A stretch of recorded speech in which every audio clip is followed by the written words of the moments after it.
సుమన్ టీవీలో మీ business promotions కోసం ఈ కింది నెంబర్ను సంప్రదించగలరు.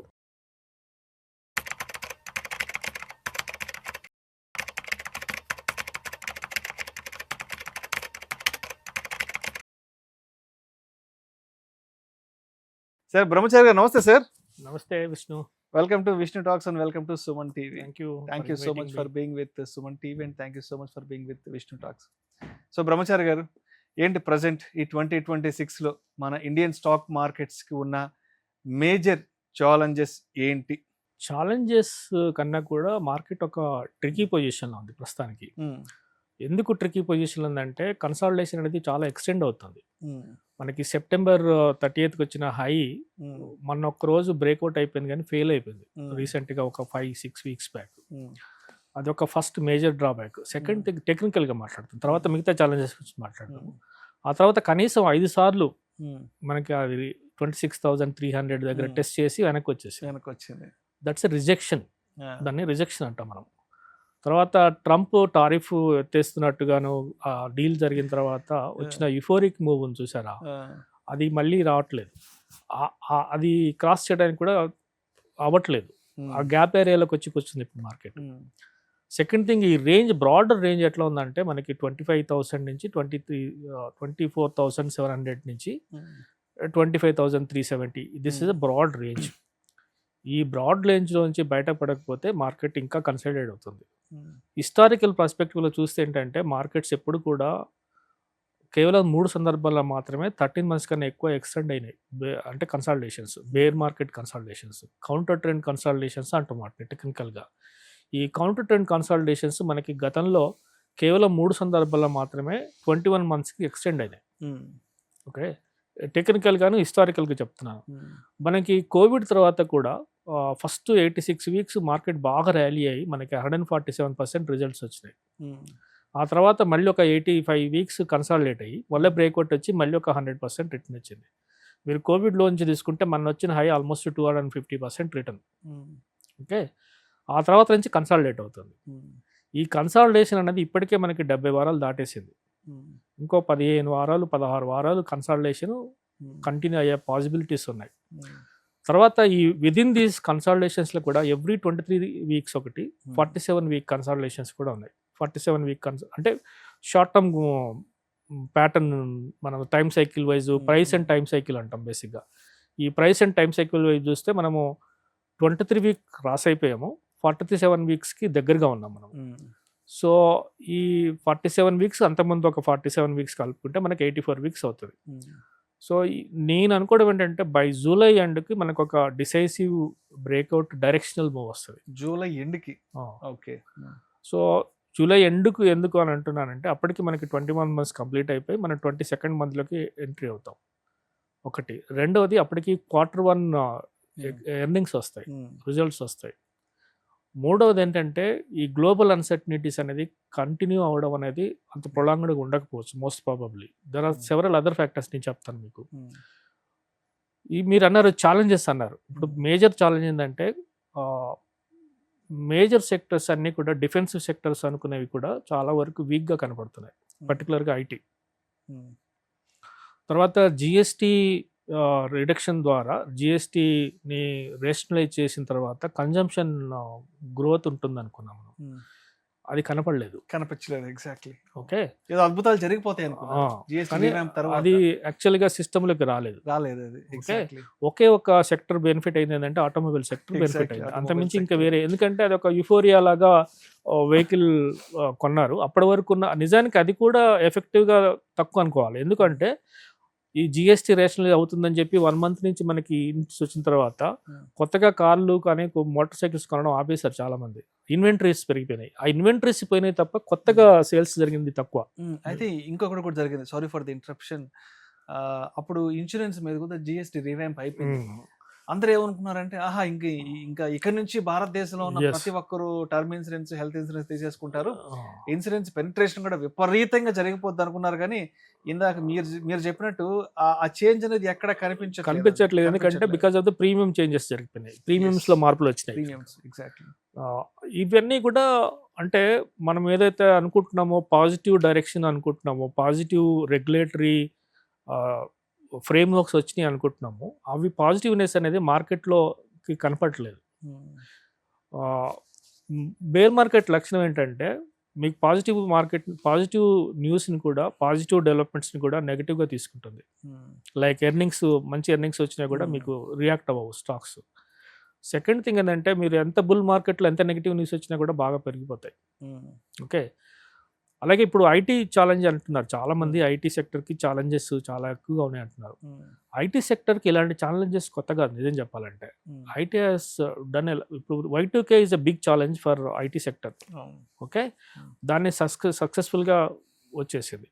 ఆ తర్వాత 2015-16 పీరియడ్లో కూడా ఐటీలో మేజర్ చేంజెస్ వచ్చాయి, సెక్టోరియల్ చేంజెస్ వచ్చినాయి, కొత్తగా సెగ్మెంట్స్ వచ్చాయి. అప్పుడు మీకు మెషిన్ లెర్నింగ్ కాదు ఇలా, కానీ అప్పుడు ఏమంటాం అంటే వర్చువల్ రియాలిటీ ప్లస్ నిజానికి అప్పట్లోనే మీకు గుర్తుండే ఉంటుంది విశాల్ సిక్కా మీకు ఏఐ గురించి ఇన్ఫోసిస్లో మాట్లాడినప్పుడు అతను అందరు గేల్ చేసినప్పుడు అది నిజానికి అదొక ఇంకా అవసరం రాలేదని చెప్పి అందరు కొట్టేశారు. నిజానికి 2015-16లో ఐటీ హ్యాస్ మేజర్ షేకల్ వచ్చింది, అప్పుడు అవ్వలేదు. ఆ తర్వాత మీకు కోవిడ్ కంటే ముందు 2019లో ఒక క్రాష్ వచ్చింది, 22లో ఒక క్రాష్ వచ్చింది. ఐటీ సెక్టర్ గురించే చెప్తున్నాను. ఇప్పుడు మళ్ళీ ఫ్రెష్గా వచ్చేసింది. సో ఇవన్నీ కూడా ఐటీకి అనే కాదు, ఏ సెక్టర్కైనా కూడా ఇలాంటి షాక్స్ కొంత అవుతాయి. సో దీంట్లో మనం పట్టుకోవాల్సిందంటే ఎవరు దానికి ప్రిపేర్డ్గా ఉన్నారు, ఏ కంపెనీస్ దానికి ప్రిపేర్డ్గా ఉన్నాయి అనేది మనం ఐడెంటిఫై చేయాలి. సెక్టర్ ఎలాగో జీరో అవ్వదు, గుర్తుపెట్టుకోవాల్సిందంటే సెక్టర్ ఎప్పుడు జీరో అయిపోదు, ఐటీ లేకుండా ఉండదు. But which company is ready for that, preparedness ఎంతవరకు ఉంది అనేది. ఇప్పుడు మన న్యూస్ చూస్తుంటారు, Infosys is tying with Anthropic అని, అలాగే జియో వాళ్ళు చేస్తున్నారని. ఇలా కొత్త టైప్స్ వస్తాయి. కొత్త టైప్స్ వచ్చి ఈ యూఫోరియా అంతా పోయి డస్ట్ సెటిల్ అవ్వడానికి కొంత టైం పడుతుంది. బహుశా నేను అనుకుంటే ఏంటంటే నెక్స్ట్ 6 monthsలో ఆ డస్ట్ అంతా సెటిల్ అయిపోతుంది. సెటిల్ అయిపోయి అది కూడా మళ్ళీ కొత్తగా వస్తుంది. అండ్ ఇంకో విషయం కూడా కొంచెం స్పష్టంగా చెప్పండి సార్. ఇప్పుడు గత సంవత్సర కాలంగా ట్రంప్ ఎప్పటికప్పుడు ఎడాపెడా మార్కెట్లను ఇబ్బంది పెడుతూనే ఉన్నాడు. ఇంకొక 3 సంవత్సరాల పాటు తన అధికారంలో ఉంటాడు కదా. సో ఇంకొక 3 years వరకు మార్కెట్లని ఇలానే ఇబ్బంది పెట్టే అవకాశం ఉందంటారా, లేదంటే ఏమన్నా సైలెంట్ అవుతాడా? ఎందుకంటే US సుప్రీంకోర్టు కూడా చాలా గట్టిగానే చెంపపాటుగా చెప్పింది, నీ ఇష్టానుసారంగా నువ్వు ఈ టారిఫ్లు చెల్లించి ప్రపంచ దేశాలను ఎకానమీని ఇబ్బంది పెట్టడం కరెక్ట్ కాదంటూ కూడా చాలా కీలకమైన విషయాలు కూడా మాట్లాడిన ట్రంప్ పట్ల. తర్వాత ఆయన కూడా రియాక్ట్ అయ్యాడు. ఆయన రియాక్ట్ అయిన తర్వాత ఒక మాట అన్నాడు, ఇవన్నీ నాకేం పెద్ద లెక్క కాదు, నా దగ్గర ప్లాన్ బి ఉంది, సో నేను ప్లాన్ బితో ఆటలాడుతా అన్నాడు కదా. ఏంటి ఆ ప్లాన్ బి? ఆ ప్లాన్ బిని తీసుకొచ్చి అంటే ఆ ప్లాన్ బితో మళ్ళీ మన మార్కెట్ల మీద అటాక్ ఏదైనా మొదలు పెడతాడా? అంటే there is one rule which never used in US ప్రెసిడెన్సీలో. US ప్రెసిడెన్సీ చరిత్రలో ఎప్పుడు వాడిన ఒక రూల్ ఏంటంటే president can over through the supreme court ruling, అది చేసేసి దాన్ని తను చూసుకోవచ్చు. అది ఇంతవరకు ఏ ప్రెసిడెంట్ వాడలే. దాన్ని వాడతా అనేది ఇప్పుడు ట్రంప్ చెప్తున్న that plan B. Second thing ఏంటంటే ట్రంప్ అని కాదు, ఎవరైనా సరే ఇలాంటి గ్లోబల్ అన్సర్టనిటీస్లో కొన్ని గవర్నమెంట్స్ అంటే బేసిక్గా గవర్నమెంట్ డిసిషన్, అది అడ్వైజర్స్ ఇస్తున్నారు, తను బయట పెడుతున్నాడు. ఒక ఇండివిజువల్స్ ఎప్పుడు కూడా రూల్ చేయలేరు. Market is very bigger than anyone expected. So మీకు అవన్నీ కూడా నేను అనుకున్నానంటే టెంపరీ. అవి ఈ టెంపరీలో మనకు వచ్చే వలటాలిటీ కానీ లేదా హెచ్చు తగ్గులు లేదా ఒక ఎమోషనల్ ఫియర్ ఫ్యాక్టర్ ఒకటి వస్తుంది. ఆ ఫియర్ ఫ్యాక్టర్ నుంచి లబ్ధి పొందాలనుకునే వాళ్ళు ఉంటారు, డెఫినెట్గా ఉంటారు. అందులో వాళ్ళ బిజినెస్ ఇంట్రెస్ట్లు ఉన్నాయి, ట్రంప్ బిజినెస్ ఇంట్రెస్ట్లు ఉన్నాయి చాలా. ఇప్పుడు క్రిప్టోస్లో జరుగుతుందంతా ట్రంప్ వాళ్ళ బెనిఫిషియల్సే, అంటే బెనిఫిషరీస్ అంతా వాళ్ళే ఉన్నారు, వేరే వాళ్ళ మనుషులే ఉన్నారు. సో ఇవన్నీ కూడా ఓవర్ ఎ పీరియడ్ ఆఫ్ టైంలో ఎక్కడో చోట సెటిల్ డౌన్ అవుతాయి. నా ఆశాభావం ఏంటంటే ఇది no bull market or no bear market will never continue for a period. Long periods ఎప్పుడు పోవు. మీకు బుల్ మార్కెట్ సైకిల్ కన్నా బేర్ మార్కెట్ సైకిల్ చాలా చిన్నది. మీరు వరల్డ్ వైడ్ ఏ S&P చూడండి, మీరు డోవ్ చూడండి, లేదా లండన్ ఫుట్సీ చూడండి, జపాన్ నికై చూడండి, ఇవన్నీ కూడా ఏంటంటే టెంపరీ హికల్స్ ఉంటాయి. ఈ టెంపరీ హికల్స్ నుంచి బయటపడడానికి కొంత ఉంటుంది. తర్వాత మీరు ఇంకోటి అన్నాడు, గ్లోబల్ అన్సర్టనిటీస్ అనేది లేకుండా ఎప్పుడు లేదు ప్రపంచం. మీరు నేను మార్కెట్లో 91 నుంచి ఉన్నాను. 91లో Iraq war is the major thing. తర్వాత గ్లోబల్ సోవియట్ యూనియన్ అనేది డిబాకిల్ జరిగిపోయి గ్లాస్నోస్త్ పెరిస్ట్రోయికా అని జరిగింది. అంటే సోవియట్ యూనియన్ అనేది కొలాప్స్ అయిపోయింది అప్పుడు. ఆ తర్వాత మీకు 95లో మళ్ళీ ఒక క్రైసిస్ వచ్చింది, 2000లో క్రైసిస్ వచ్చింది Y2K, 2008లో క్రైసిస్ వచ్చింది, 2005లో న్యూ ఎకానమీ క్రైసిస్ వచ్చింది, 2015-16లో మళ్ళీ క్రైసిస్ వచ్చింది, 2020లో మళ్ళీ క్రైసిస్ వచ్చింది. క్రైసిస్ లేకుండా ఎప్పుడు లేవు. తర్వాత ఇంకోటి ఏంటంటే జియో పొలిటికల్ టెన్షన్స్ లేకుండా ఎప్పుడు లేదు. సో ఇవన్నీ కూడా common, it's a flow of the market అనుకోవాలి. ఈ ఫ్లోలో మనం ఎక్కడ ఉన్నాము, ఎక్కడ ఉండాలి అనేది నిర్ణయించుకోవాలి, ఎక్కడ ఐడెంటిఫై చేసుకోవాలి. ఉదాహరణకి ఇప్పుడు నేను ఐటీలో పెట్టొచ్చా అంటే నేను పెట్టొద్దు అంటాను, కీప్ అవే. మరి లాస్ట్లో ఏం చేయాలంటే వెయిట్ ఫర్ ఇట్. ఇప్పుడు ఒక ఎప్పుడు ఇన్వెస్టర్ అన్సిస్టమేటిక్గా ఉంటాడు లేదా ఎప్పుడు భయపడతాడు, ఫియర్ ఫ్యాక్టర్ ఎప్పుడు వస్తుంది అంటే, సపోజ్ మీకు ఒక స్టాక్ 30%, మీకు ఒక స్టాక్ని బాగా రీసెర్చ్ చేసి కొన్నారు, మీకు చాలా కన్విక్షన్ ఉంది, 30% ఫాల్ అయింది, మీరు ఏం చేస్తారు? అమ్మేసి బయటకు వస్తారు.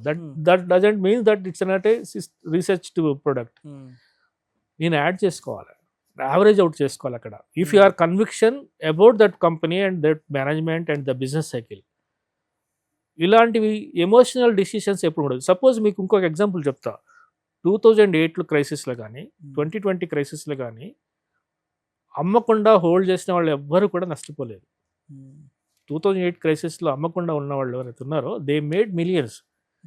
2018 ఎందుకు క్రైసిస్ చెప్తున్నాడు, జాల్ పాన్సల్స్ అని అక్కడ డెట్ స్వాప్ కొన్నవాళ్ళు, డెట్ స్వాప్స్ డిఫాల్ట్ స్వాప్స్ కొన్నవాళ్ళు, they made millions of money. ఎందుకంటే అది ఒక క్రైసిస్ నుంచి వచ్చే ఆపర్చునిటీ. అది ఈ ఆపర్చునిటీస్ ఐడెంటిఫై చేసుకోవడానికి ఒక ఫ్రేమ్వర్క్ కావాలి మనకి. ఆ మెంటల్ ఫ్రేమ్వర్క్ లేకపోతే ఆ రీసెర్చ్ ఫ్రేమ్వర్క్ లేకపోతే we always talk in a market simply. Okay, right sir. Thank you so much Brahmachari గారు. ఇన్వెస్ట్మెంట్ పెనిట్రేషన్ ఎలా ఉంది అండ్ మేజర్గా 2026లో మార్కెట్స్ ఉన్న పెద్ద ఛాలెంజెస్ ఏంటి అనే దాని గురించి చాలా చక్కగా తెలియజేశారు. Thank you so much Brahmachari గారు. Thank you.